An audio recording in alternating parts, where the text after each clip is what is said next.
E assim, Hong Sang-soo, pra gente falar do nossa segunda pauta, Hong Sang-soo é um integrante de um cinema que vem fazendo muito sucesso, sobretudo comercialmente, e não só no Oriente, hoje em dia, né? Que é o cinema coreano. Sul-coreano, né? Sul-coreano, né? E a gente resolveu tratar um pouco sobre isso porque é um tema que a galera gosta muito de comentar. Porque, de fato, é um cinema que vem fazendo muito sucesso, não só enquanto cinema, mas numa atmosfera da indústria da cultura como um todo, né? Com certeza.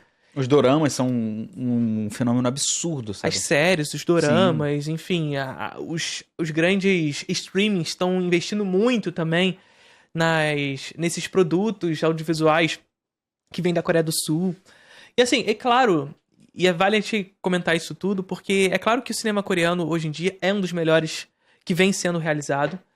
É um cinema que vale muito a gente trazer pra jogo. Mas para além disso tudo, é ter a compreensão de que tem motivo pra isso, né? Sim. E passa por uma coisa que eu sempre puxo aqui, eu concordo. Investimento estatal pra caralho. Investimento estatal pra caralho.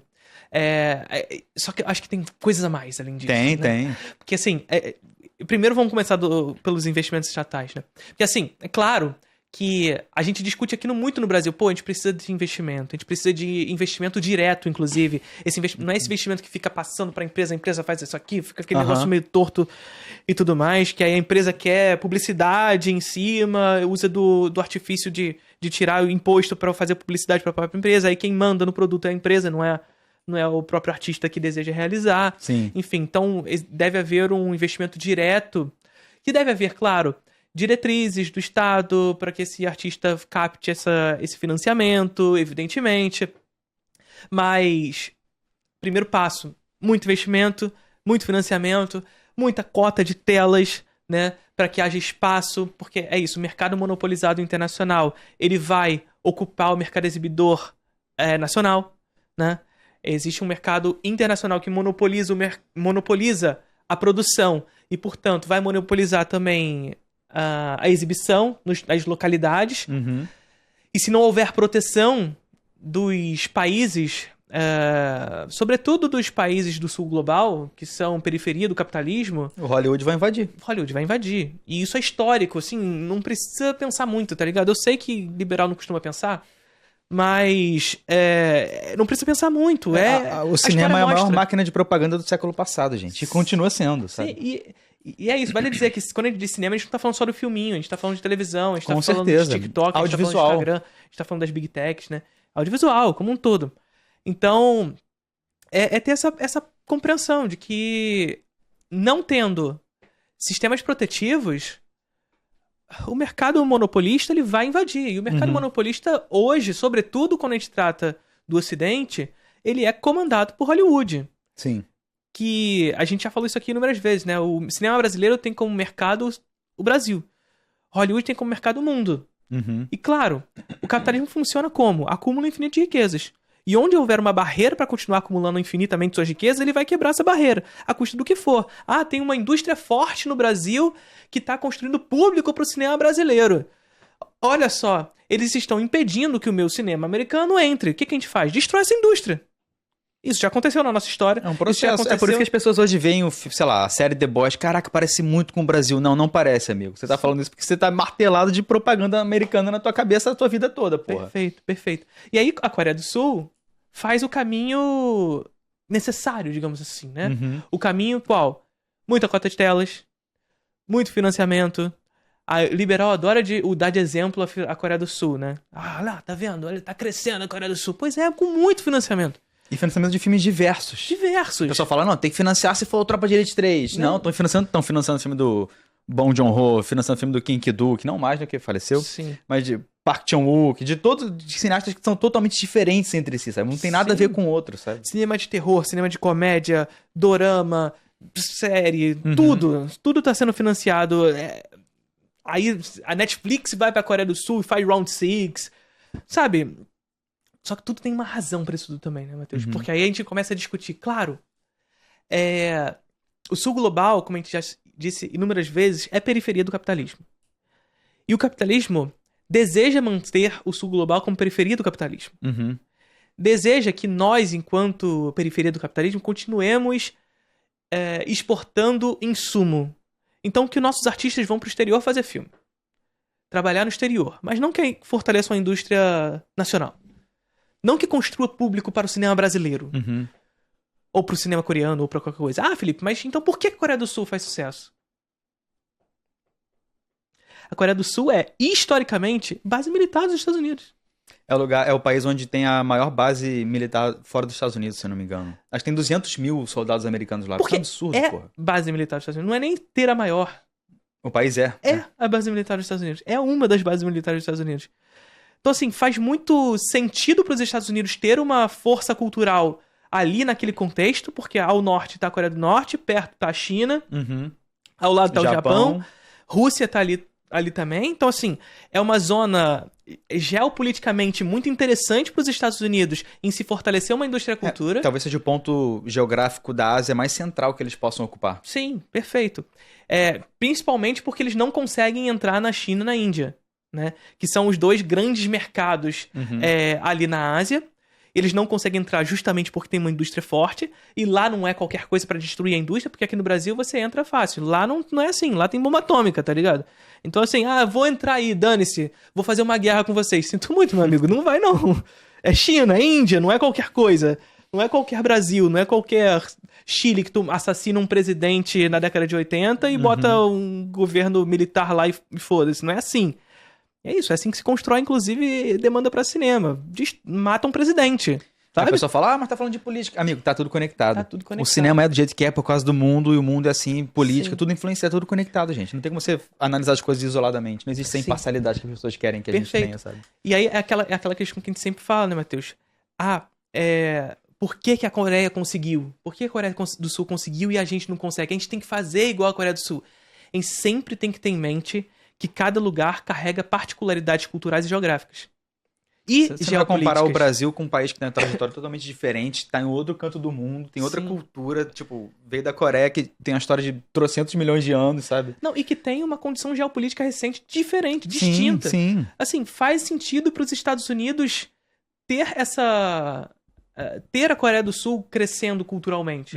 Para eles faz sentido. Mas não faz sentido para o Brasil. Porque o Brasil é um país de mais de 200 milhões de habitantes. É um mercado consumidor muito grande, favorável para eles. Construir uma indústria da cultura forte, uma indústria de cinema forte no Brasil, é desvantajoso para eles. Sim. Nesse contexto. Já a Coreia do Sul sendo base militar dos Estados Unidos, sendo um cinema que, vale dizer, que cada vez mais se ocidentaliza, porque, assim, o cinema da Coreia do Sul, ele tem muitas particularidades, tem uma lógica do absurdo muito interessante. Transição de gêneros. Parasita faz muito isso, né? É um filme que começa meio comédia, vira um drama, de repente vira terror, aí vira melodrama. Então, assim, ele vai transitando pelos gêneros de maneira bastante interessante. E o cinema coreano, como um todo, faz isso muito bem. Então tem essas particularidades, mas ao mesmo tempo é um cinema que cada vez mais se ocidentaliza nesse lugar. Sim.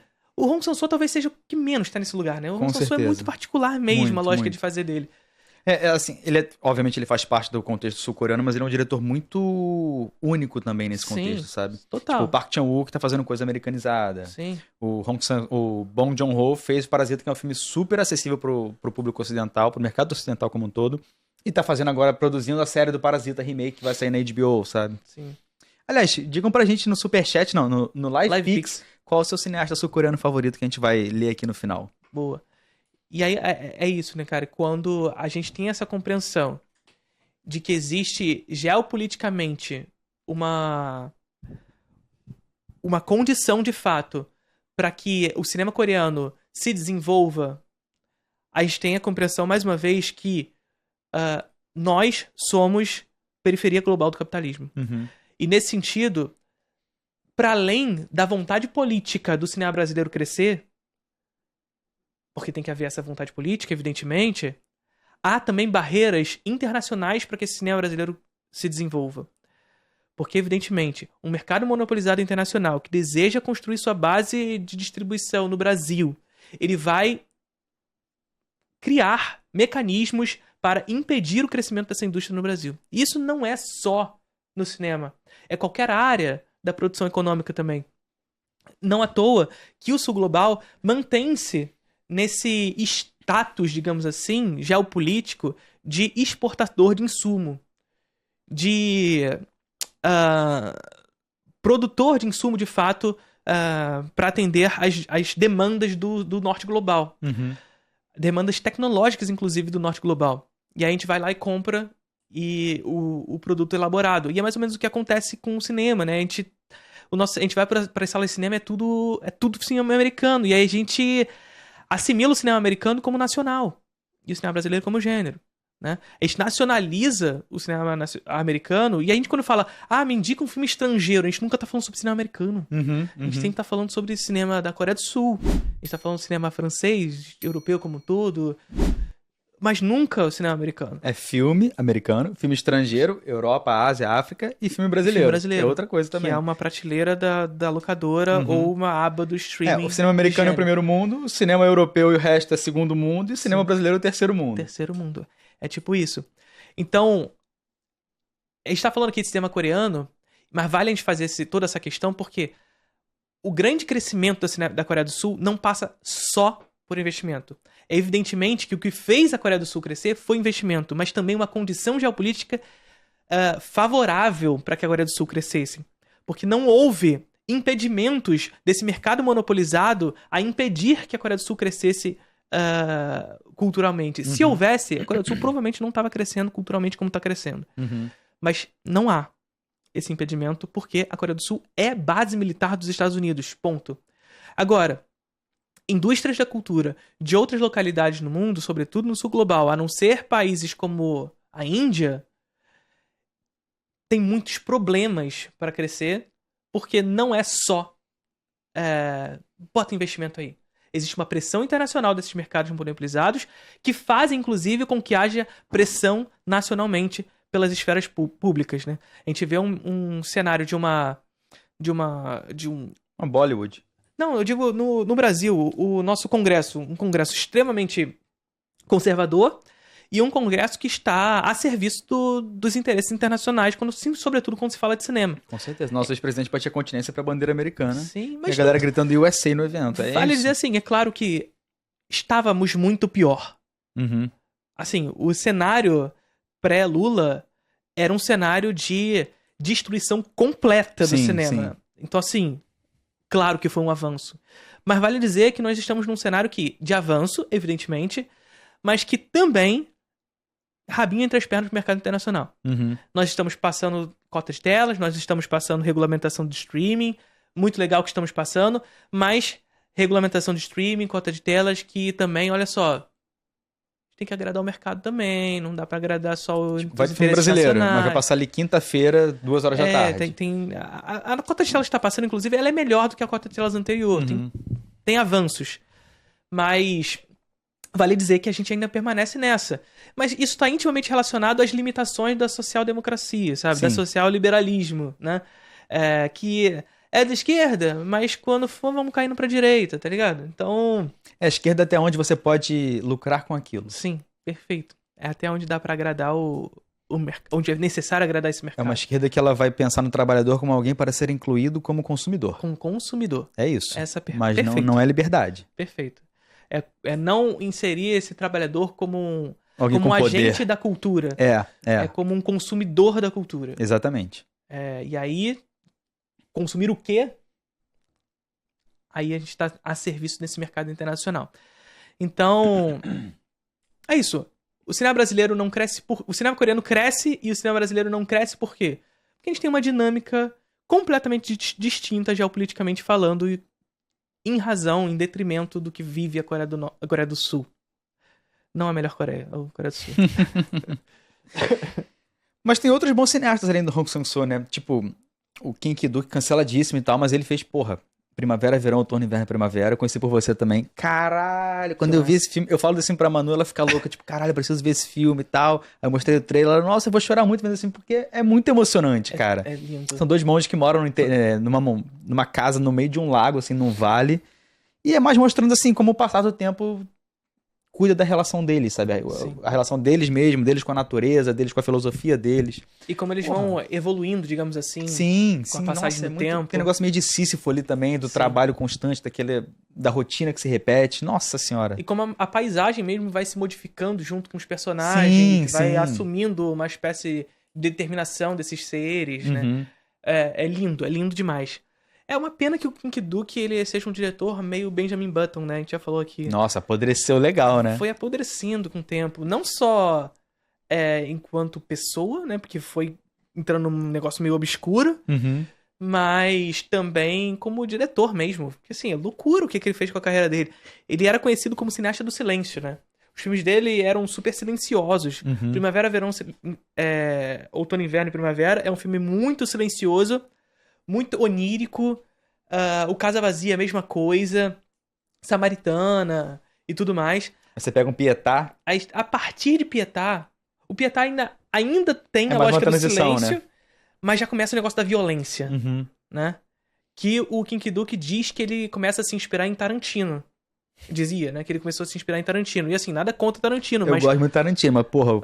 Nada a ver, tá ligado? Você vê o cinema de King Duke ali no... É que nem o Coutinho chegar, vou me inspirar no Gabriel Peck. Pois é, cara. Não vai, cara. Não vai, pô. Não, e assim... Porque a comparação do Coutinho com o Gabriel Peck são níveis diferentes, né? Eu tô falando no sentido assim...